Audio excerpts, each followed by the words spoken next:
सभापती महोदय, farmer ID हा सर्व शेतकऱ्यांसाठी अनिवार्य केलेला आहे केंद्र शासनाच्या माध्यमाने, आणि ही एक फार म्हणजे एक अडचणीचा विषय हा शासनासाठी पण आणि शेतकऱ्यांसाठी पण होऊ लागला आहे. खरं तर या फार्मर आयडीची प्रोसिजर ही पुढच्या काळामध्ये अतिशय चांगली आहे, पण आज परिस्थिती अशी आहे की याच्यामध्ये हे फार्मर आयडी बनवायला 2-2 महिने जात आहेत, आणि त्याच्यामुळे जो शेतकरी आहे त्याला जे शासनाकडनं मदत अपेक्षित आहे ती ताबडतोबीने अपेक्षित आहे, कारण त्याला या अडचणीच्या काळामध्ये शासनाची जी आपल्याला मदत पोचते ते नुकसान भरपाईसाठी त्याला ती ताबडतोब भेटणं अपेक्षित असताना हा 2 महिन्याचा कालावधी फक्त फार्मर आयडीसाठी जातोय. त्याच्यानंतर ही निधी येणार, त्याच्यानंतर कलेक्टर याच्यामध्ये ज्या मंजुरी देणार, या सगळ्या तांत्रिक गोष्टी लक्षात घेता सभापती महोदय, शासनाने याच्यामध्ये आपल्याला शेतकऱ्यांना दिलासा द्यायचा आहे. शासनाची भूमिका अतिशय स्पष्ट आहे. माननीय मुख्यमंत्री फडणवीस साहेब यांच्या नेतृत्वामध्ये शासन अतिशय संवेदनशील पद्धतीमध्ये काम करत असताना माननीय शिंदेसाहेब असतील, माननीय अजितदादा असतील, यांच्या माध्यमाने हे शासन सर्वसामान्यांसाठी, गोरगरिबांसाठी एक चांगला निर्णय घेण्याच्या भूमिकेमध्ये सतत असते.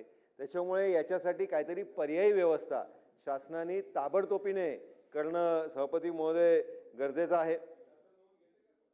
शासन याच्यामध्ये नोंद घेते अशी मी अपेक्षा करतो. दोन्ही मंत्री महोदय हे ज्येष्ठ मंत्री आहेत, आणि त्याच्यामुळे याच्यावरती शासनाने या अधिवेशन काळामध्येच कुठला तरी या संदर्भातला दिलासा देणारा निर्णय. माननीय मंत्री महोदय, दादा, आपल्याला याच्यामध्ये फार्मर आयडीचा फार मोठी अडचण हे ग्रामीण भागामध्ये येऊ लागले. सर्वसामान्य शेतकऱ्याला ग्रामीण भागामध्ये नेटवर्क नाही, नेटवर्क असला तर त्याला ते सर्व्हर डाऊन असलं तर त्यांच्याकडे ऐकता असतो तो साधा फोन, आणि OTP लवकर येत नाही. ग्रामीण भागामध्ये लाईटचाही अडचण काही ठिकाणी होते, आणि त्याच्यामुळे या सगळ्या गोष्टी लक्षात घेऊन शासनाने या संदर्भातलं फार्मर आयडी संदर्भात अतिशय ताबडतोबीने, आणि हा अतिशय महत्त्वाचा विषय, याच्यावरती शासनाने ताबडतोब कारवाई करणं हे अपेक्षित आहे. धन्यवाद सभापती महोदय.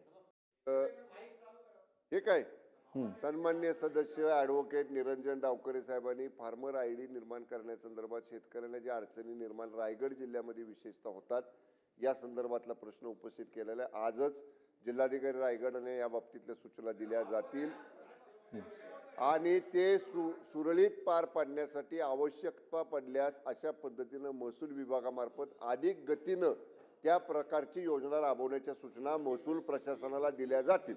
सभागृहाची बैठक आता स्थगित होत आहे.